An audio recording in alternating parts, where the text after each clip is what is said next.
Good afternoon. Hi Lisa, how are you? I'm all right. You?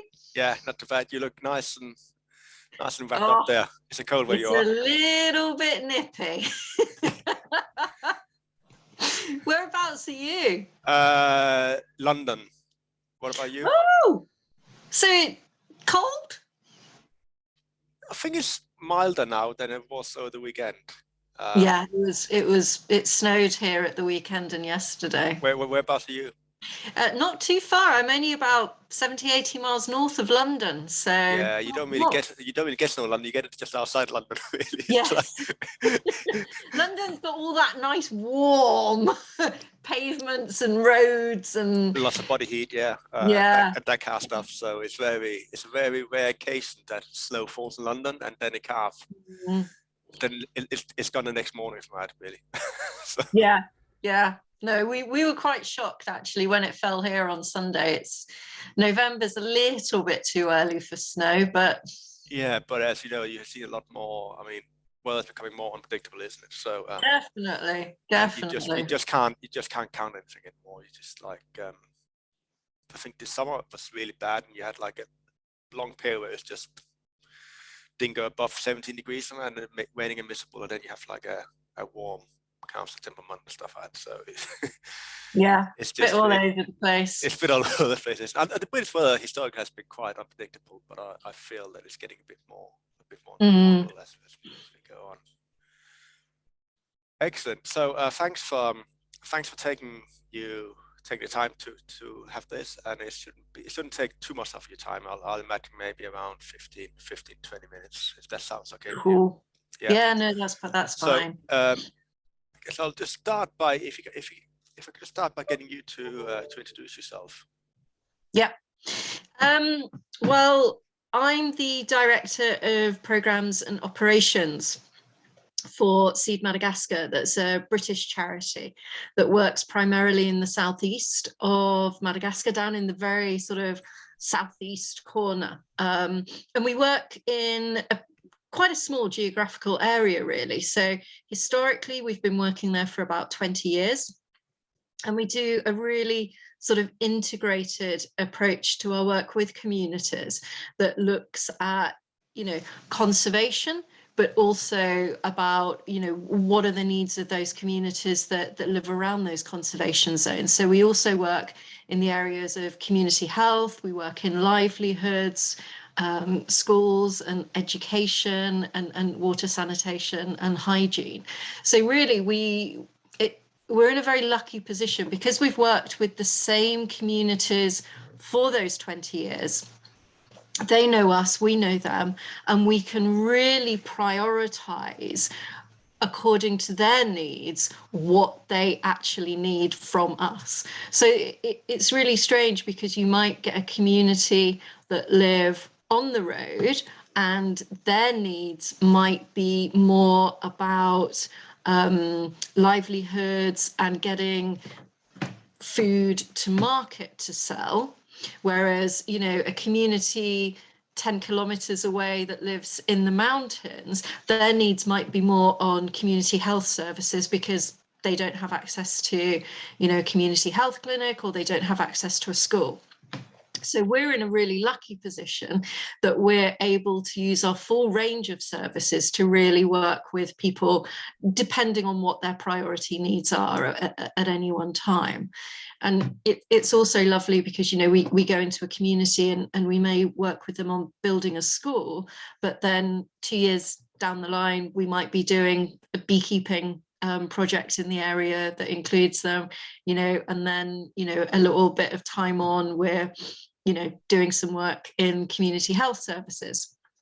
So it's really, it's a really nice way of working, that we're not an organization that quickly comes into a community, does a project, and then a year later we have to withdraw. We do work with the same communities time and time again. And I think, as we've come into COVID initially, and the problems that communities initially faced with COVID, and then as we've had this, horrendous drought, which has brought famine and failed harvests, those communities that we've worked with for 20 years are the ones that we've been able to work with to support through, as I say, initially COVID, but then moving on to, unfortunately, food distribution. I mean, that they're not they're not unlinked, and a lot of these things are intertwined, aren't they? In a way, So the way food and climate impacts and COVID even went into those fields. Well, especially in kind of developing economies who obviously, what you know, is very broadly known that they don't have the same access to healthcare or vaccinations as we do in the rich part of Europe. But I think it's, it's also about the things that we really take for granted. When we grow up, we taught from a very young age about bacteria and hand washing. And we have access to soap and water, it's inside our houses, it's on tap, literally. Whereas when you're going into a community that has never even had a primary school, and only one or two people from that community can read and write, they don't have access to books, to the internet, it's very difficult to even explain how bacteria work because they're invisible.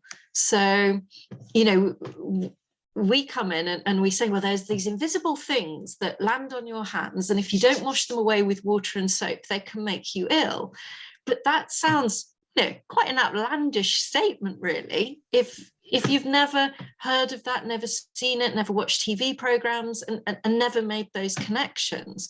So then when you put that in the context of something like COVID, it's really, really difficult, particularly then when you've got the drought and people don't have access to water. And you're already dealing, in communities that are really poor and don't have access to soap.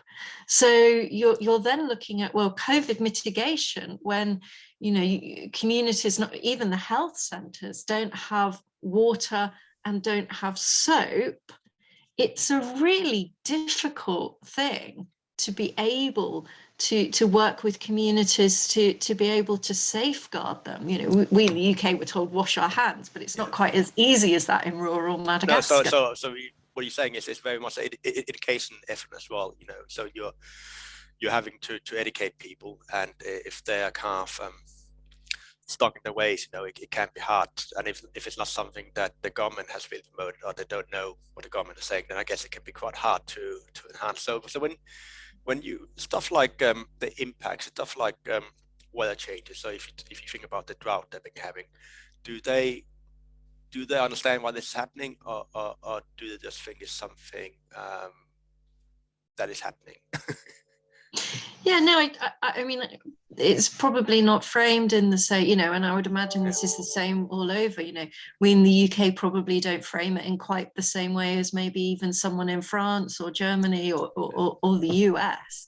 So I think it's framed in different ways, but we've been having conversations with people for probably 10 years now on the change in climate. We've been talking to fishermen, particularly about the change in climate that they're seeing, because we have a rainy season in Madagascar and we have a windy season in Madagascar. But what the fishermen are saying is those seasons have moved and they're changed. So whereas for them, they could kind of predict the times of years where it was going to be too dangerous to fish. With climate change and how those seasons have shifted, it's very, very difficult for them now to predict. And those seasons, the windy season has got more extreme. The rainy season has kind of pretty much stopped, but has moved to later in the year. So it's very difficult for fishermen. And then when you look at, a lot of rural Madagascar is subsistence farming. People are saying, well, you're having these droughts, which mean that, the water that used to come January, February, March every year. Now, I mean, I've been in Madagascar where we just haven't had rain during rainy season. But then in June, you suddenly get 2 or 3 weeks of rain and you get massive flooding. So whereas traditionally people have known the planting seasons, the harvesting seasons, where things will grow best, all of that has changed, and it's all become so much less predictable for farmers. You know, we've got one of our staff who comes from a really small town just outside of Fort Dauphin, and it's where we get a lot of our the later fruits in our fruit seasons. It is September till about April, but the last fruits are always the oranges that come sort of February, but March and April. They were reporting that the oranges were coming in June and July. You know, the seasons have changed so much that it's really, really difficult for farmers now to predict when to plant things and when to grow things. And then, of course, on top of that, you get the droughts and the failed harvests. So they're having all of this to contend with. So this season, as I understand, has been it's been a terrible season, right? And obviously, I know that the UN, I think the UN declared in October that it was officially a climate famine. And there was a couple of stories that were circulating in mainstream media that show some horrifying images, especially from Sky News, about children suffering and dying and stuff like that. But I imagine it's not something that happened overnight. I imagine something that's been coming over a long period of time. We obviously only start paying attention to it in around October, leading up to the COP26 climate summit. Yes.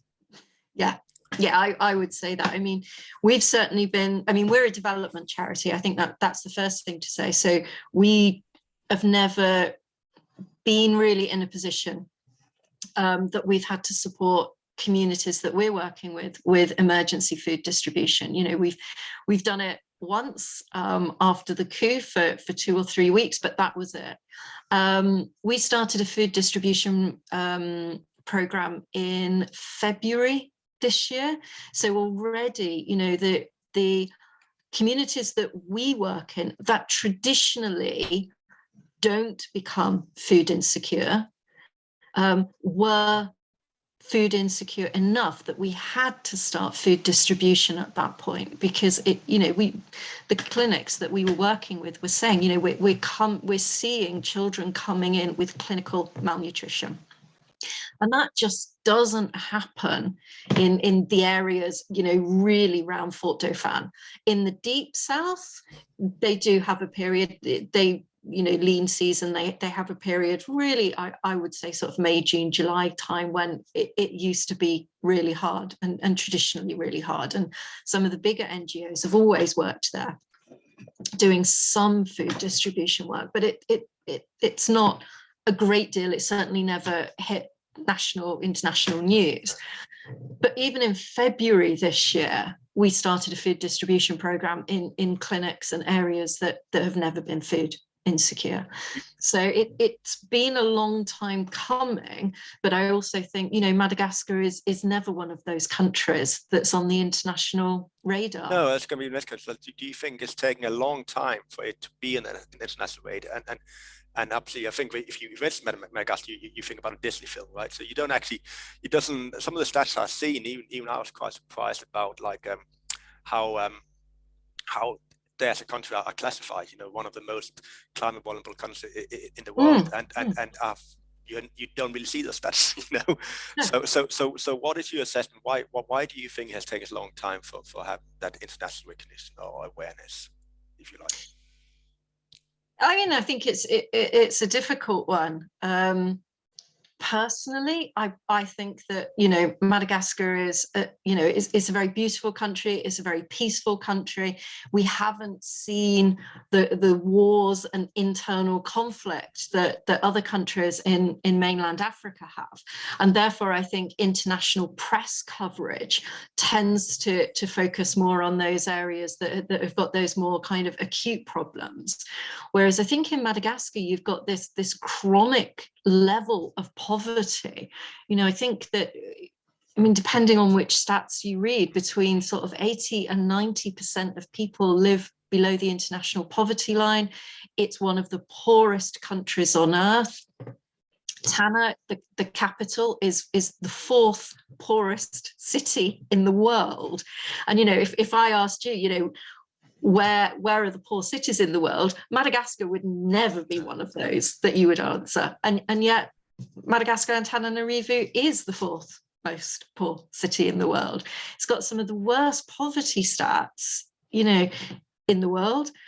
And yet no one ever talks about this. You know, we all know Madagascar as this country that has, you know, lemurs and endemism like nowhere else on the planet, and we think of it as very forested, but we don't really concentrate on the challenges that people are facing on a daily. Hasn't also been a lot of deforestation? Haven't the deforestation levels like crept up in Madagascar in recent Yes, years? definitely. I believe I've seen some stats about that, and I just wonder, is there a link? Is there a link to like the drought and deforestation levels? Has it become because of loss of forest? Has it become more susceptible to drought? I wouldn't like to say. Okay. My gut reaction would be no. I think that, you know, we've always had very dry areas in Madagascar, and I've absolutely no doubt that you know, deforestation will make those areas bigger and will affect the climate. But I think more than anything, you know, Madagascar is probably feeling the effects of global climate change much more than other countries. You know, I think island nations generally are more vulnerable. You know, we've got a huge coastline, and we've got people that rely on nature in a way that other countries don't. So, you know, if you're a subsistence farmer and your whole life and your ability to feed your family revolves around you knowing the seasons, you knowing the crops to use, which ones are going to grow when, you know, and that's how you get your income and the ability to feed your family. You only really need one failed harvest to really make you and your family exceptionally vulnerable, because if your harvest fails, where do you get your seeds from to plant the next month? Yeah, I think you're absolutely right. I think that the whole island nations are extremely vulnerable to climate change, and it's something that's been exemplified time after time at UN climate talks. And again, this year it was again a focus. And when you come back to that, the returning point is also climate finance. You know, and actually getting the most vulnerable countries not enough money to actually help mitigate the impacts of climate change. So, do you think that what would be on the wish list from Madagascar point of view? What do they need? I think they need long-term planning and long-term commitment. You know, this isn't going to be climate change isn't going to go away because millions and millions you know, are put into it over the next 5 years. It you know, it's just not how it works. So I think you're going to have to be looking at, you know, 20, 30, 40 years in the future, and very much looking at Madagascar and thinking, well, okay, what is Madagascar and the climate looking like? And it's, as we know, it's going to be very, very unpredictable and more extreme. You know, we've just had 4 consecutive years of drought. So we know we're going to be faced with more drought. That's going to bring famine, failed harvests. So we need to be diversifying livelihoods. We need to be putting in sort of some way of getting water that doesn't rely on simple rainfall. All of those things need to be planned out way into the future, and then real commitment needs to be made now in terms of funding that. You know, and that's what Madagascar needs. But, you know, you have to place that within, you know, standing back and saying, well, globally, what needs to happen? Well, globally, what needs to happen is it not get any worse, because if the result of how it is now is, you know, I think it's the latest figures were 1.5 million people in the south of Madagascar are you know, facing dire food insecurity issues. And that's now, you know, if it gets worse in 5 years' time, what is that going to look like? 10 years' time, what is that going to look like? So, you know, real integrated thinking, long-term planning and long-term commitment to Madagascar, whilst putting that in a context of, you know, we cannot let this get any worse globally.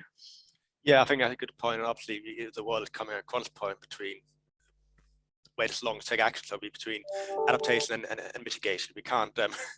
I mean, we can't stop mitigating because then emissions start rising, and then your adaptation will cost will be higher and more difficult, right? So you do need to cut emissions, but you also at the same time you need to help the most vulnerable countries. And I guess when wealthy countries talk about round table stuff, they don't see the impacts that the most vulnerable countries are experiencing, you know.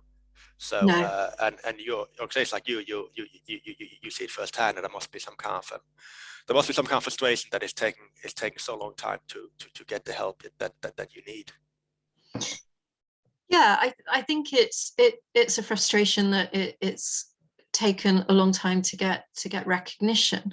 I think that, you know, when no country is getting all the help it needs, because, you know, it's so very difficult for people, particularly in the south of Madagascar at the moment.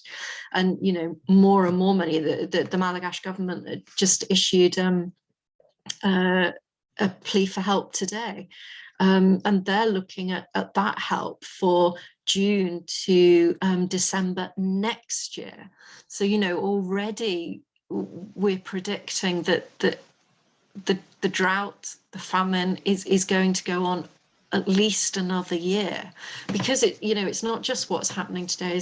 As I said, you know, if you get a failed harvest, then you know your next harvest is going to be difficult, even if you get perfect weather conditions, because you don't have the seed. You know, there are no shops where you can go and buy your seed. You have to save your seed and then plant it. You know, if the rains don't come, and even if you have seed, you can't plant it because there's no water, and the fields are too dry to plant in. So, you know, if you can't plant your seeds, you know that the situation isn't going to get better for the next 4 months, because that's when you would harvest.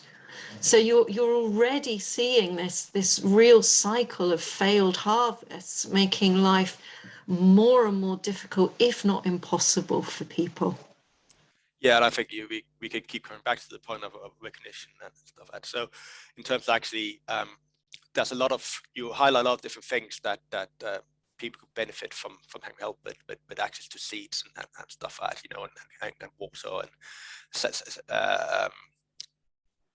and I just wondered, have you seen any change in the support Madagascar so it's getting? Has there been after those reports we just talked about came out in October, those horrifying scenes? Did you see any change in how much money you're raising, or was it pretty much stable? Yeah, I mean, definitely. I think as this year's gone by, you know, certainly when we were fundraising for, you know, emergency food distribution back sort of November, December, January time, it was really Seed's usual funder base. You know, it was people that have known us for years that would, you know, give £10 here, or, you know, do a sponsored something and give us the money. I think as this year's gone on, and there has been more understanding of what's happened, that has changed, both in our normal fundraiser base, but also we've seen a real surge in people that, you know, have been completely unknown to Seed before, that have seen something, have done a bit of a search on Madagascar and charities that are working there, and have come across Seed, and then have donated to us.